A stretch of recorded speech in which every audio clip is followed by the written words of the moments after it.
नमस्ते दोस्तों, स्वागत है आपका फार्मासाइट 2.0 पर।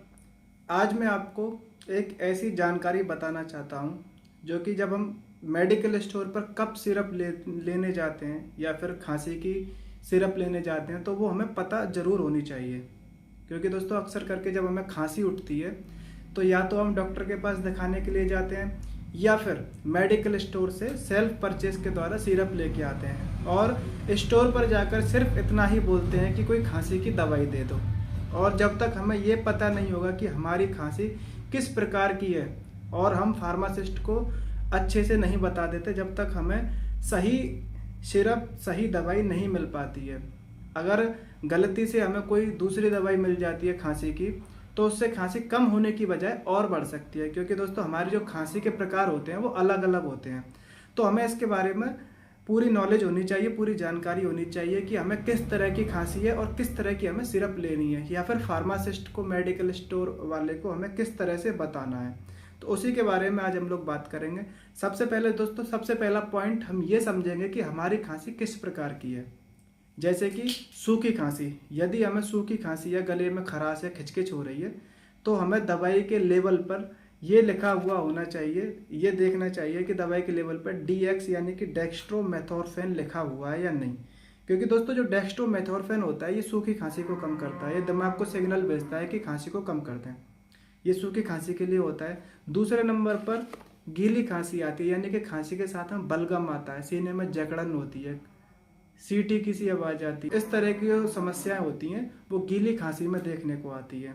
तो दोस्तों गीली खांसी को कम करने की सिरप के लेवल पर हमें देखना चाहिए कि कहीं उस पर LS या फिर AX लिखा हुआ है कि नहीं। जैसे कि इसमें ये एमरोक्सोल आपने देखा, आप स्क्रीन पर देखिए एमरोक्सोल लिखा हुआ है, जो एमरोक्सोल होता है, और एक गुआइफेनेसिन लिखा हुआ है। तो ये दोनों ही दवाइयाँ बलगम को ढीला और पतला करके बाहर निकालने का काम करती हैं। या फिर आपको किसी सिरप पर ब्रोमैक्जिन लिखा हुआ दिखेगा, वो भी बलगम को पतला करने का काम करती है। तो साथ ही ये पॉइंट आपको जरूर पता होने चाहिए। अब उसके बाद में यदि आपकी सांस फूल रही है, आपको सांस लेने में तकलीफ हो रही है, तो आपको साल्बुटामॉल या फिर टर्बोटालिन जिन दवाइयों में हो ऐसी सिरपें लेनी चाहिए। जैसे कि ये मेरे पास में एमरॉक्स LS सिरप है, इस पर लेवोसाल्बुटामॉल लिखा हुआ है। जैसे कि टर्बोटालिन, साल्बुटामॉल या फिर लीवोसाल्बुटामॉल लिखा हुआ हो, तो वो खांसी को कम कर सांस को कम करने की दवाइयाँ होती हैं उसमें, और खांसी को भी ठीक करने की दवाई होती है। तो ये लीवोसाल्बुटामॉल सांस को रोकने का काम करती है। और दूसरे नंबर पर टर्बोटालिन अगर किसी में लिखा हुआ है तो टर्बोटालिन भी सांस को कम करने का काम करता है। साथियों ये दोनों ही दवाइयाँ सांस को रोकने के लिए होती हैं। ये आपको एक सिरप में दोनों नहीं मिलेंगे, खाली एक ही मिलेगा। यदि साल्बुटामॉल है तो कोई दिक्कत नहीं है, सांस रोकने का काम करेगी। यदि टर्बोटालिन है तो भी कोई दिक्कत नहीं, ये भी सांस रोकने का काम करेगी। अब साथियों यदि आपको खांसी है और खांसी के साथ में जुकाम है तो आपको सिरप ऐसी देखनी चाहिए जिसमें सेट्रिजिन लिखा हुआ हो और फिनाइलेफ्रेन या फिर क्लोरोफेनिरामाइन CPM लिखा हुआ हो। तो ये छींकों को कम करता है और बार बार जो नाक आती है उसको भी कम करता है। इस तरह की तकलीफ़ों में ये सेट्रिजिन, क्लोरोफेनिरामाइन और फिनाइलेफ्रेन की मौजूदगी होनी चाहिए। अब साथियों बात करते हैं कि खांसी कभी कभी ऐसा होता है कि सूखी खांसी भी आती है और जुकाम भी रहता है, या फिर खांसी के साथ में बलगम भी आ रहा है और सांस भी फूल रही होती है। तो उसके लिए कॉम्बिनेशन वाली सिरपें आती है। जैसा मैंने आपको भी ये सिरपें दिखाई, ये कॉम्बिनेशन वाली सिरपें हैं।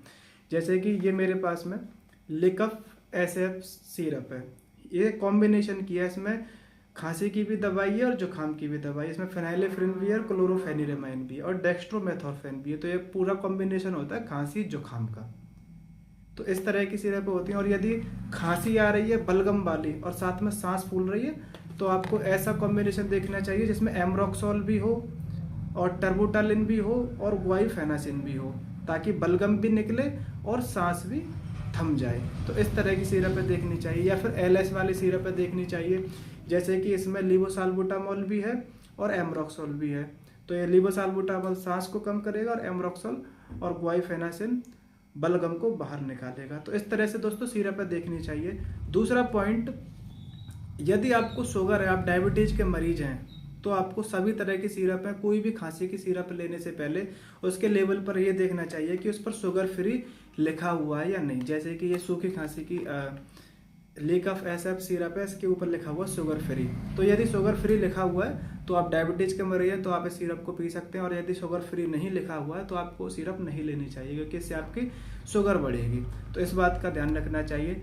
तीसरा सबसे मोस्ट इम्पोर्टेंट पॉइंट दोस्तों, हम लोग क्या गलती करते हैं, खांसी की सिरप पीने के बाद में ऊपर से पानी ले लेते हैं। ये सबसे गलत तरीका होता है, जिससे सिरप कोई भी फायदा नहीं करती है। क्योंकि दोस्तों जो सिरप हम पीते हैं तो वो गले में लेयर बना देता है ताकि खांसी कम हो, और यदि हम पानी पी लेते हैं तो वो उस लेयर को खत्म कर देता है। ये बातें आपको विशेष ध्यान रखनी चाहिए। अगली बार से आप जब भी मेडिकल स्टोर पर खांसी की सिरप लेने जाएंगे तो आप वहां पर जाकर अपने खांसी का प्रकार फार्मासिस्ट को बताएं, ताकि आपको सही खांसी की सिरप मिल सके। अगर आपको मेरे द्वारा दी हुई ये यूनिक जानकारी अच्छी लगी हो तो अभी फार्मासाइट 2.0 चैनल को सब्सक्राइब करें, वीडियो को लाइक करें और इसको ज़्यादा से ज़्यादा लोगों में शेयर करें। मिलते हैं अगली वीडियो में, तब तक के लिए स्वस्थ रहिए, सतर्क रहिए। जय हिंद।